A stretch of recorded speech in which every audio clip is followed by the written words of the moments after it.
اعوذ باللہ من الشیطان الرجیم بسم اللہ الرحمن الرحیم اللہم صلی علی سیدنا محمد معدن الجود والکرم وآلہ وسلم۔ سامعین و ناظرین اکرام، السلام علیکم ورحمۃ اللہ وبرکاتہ۔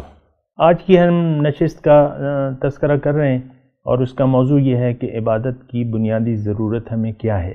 اور آپ کو میں نے جو گزشتہ نشستیں گزری ہیں اس میں نے آپ کو یہ بتایا ہے کہ انسان کوئی کام بنا کسی ضرورت کے اور بنا کسی فائدے کے نہیں کرتا۔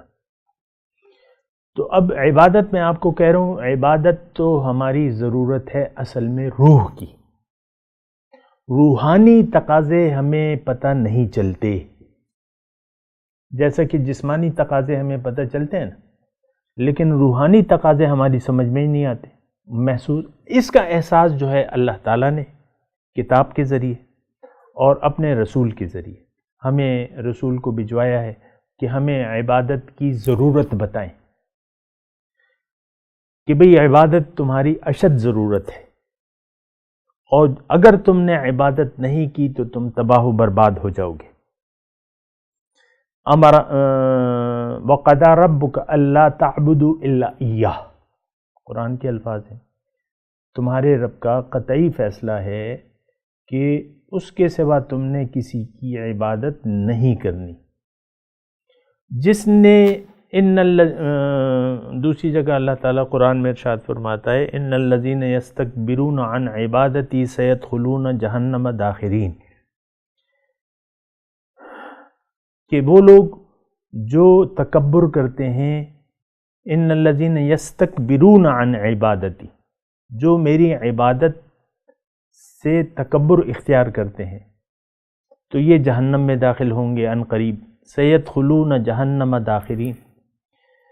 تو عبادت اگر نہ کی، یعنی اب میں آ رہا ہوں اس موضوع کی طرف کہ ہم نے عبادت کیوں کرنی ہے، نہیں کی تو کیا ہوگا، کر لی تو کیا ہوگا۔ اس کا میں آپ کو یعنی آپ سنیں، کیونکہ وہ دوزخی بھی کہ بھئی ہم کسی کی بات سن لیتے، تو آپ سنیں وہ بات، عبادت کی تو کیا ہوگا، نہ کی تو کیا ہوگا، یہ دونوں آپ کو معلوم ہونا چاہیے۔ اور میں آپ کو یعنی یہ انشاءاللہ آپ کا اس کا یعنی معلوم ہو جائے گا کہ کیا ضرورت ہے۔ دیکھیں، اگر عبادت وہ واحد طریقہ ہے کہ اگر ہم نے اس طریقے کو اپنا لیا تو ہمارا ٹھکانہ جنت، اس میں کوئی شک و شبہ ہے؟ اللہ کی جو بندگی اختیار کر لیتے ہیں کہاں جائیں گے؟ جو اللہ تعالیٰ کی بندگی سے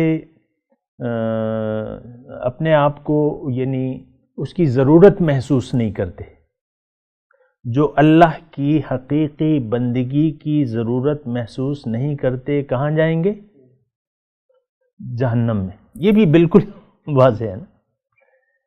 جو اللہ کی بندگی کی ضرورت نہیں محسوس کرتے تو کیا وہ بندگی کریں گے؟ یہ بھی بات ہے نا کہ انسان تو وہی کام کرتا ہے جس کی وہ ضرورت محسوس کرے۔ جنت میں جانا ہے، دوزخ سے بچنا ہے، واحد طریقہ ہے بندگی۔ یہ بات ذرا اچھی طریقے سے نوٹ کر لیں۔ جنت میں جانا ہے، اور یہ تو ایک الگ بات ہے کہ عام معاشرے کا ہمارا نہ کسی جنت پر یقین ہے اور نہ دوزخ پر یقین ہے، نہ دوبارہ جی اٹھنے پر یقین ہے، نہ قبر پر یقین ہے کہ قبر میں جا کے بھی کچھ ہوگا۔ ہے عام طور پہ ہے یہ یقین، سارا یقین جو ہے وہ ظاہر پہ ہے۔ بھئی ظاہر کو جمع کرو، ظاہر کماؤ، اور کماتے کماتے چلے جاؤ۔ لوگ جا رہے ہیں نا، جو لوگ بھی مر رہے ہیں آپ ان کی ظاہری زندگی کو دیکھ لیں، لم یرد الا الحیات الدنیا کے مصداق ہے کہ وہ اللہ کی بندگی کی سوا اور کسی چیز کی ضرورت ہی محسوس نہیں کرتے، ضرورت محسوس نہیں کرتے۔ یہ ضرورت محسوس نہ کرنا بندگی کی، یہ ایک بہت بڑا نقصان کی بات ہے کہ آپ بندگی کی ضرورت، کامل بندگی کی ضرورت محسوس ہی نہیں کرتے۔ یہ جو ہم کر رہے ہیں یہ بندگی نہیں ہے، یہ بات بھی نوٹ کر لیں۔ یہ کیا ہے؟ یہ خواہشات نفس ہیں ہماری،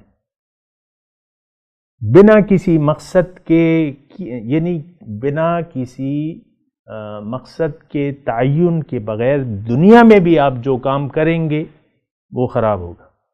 وآخر دعوانا ان الحمد للہ رب العالمین۔ مولاي صل وسلم دائما ابدا على حبيبك خير الخلق كلهم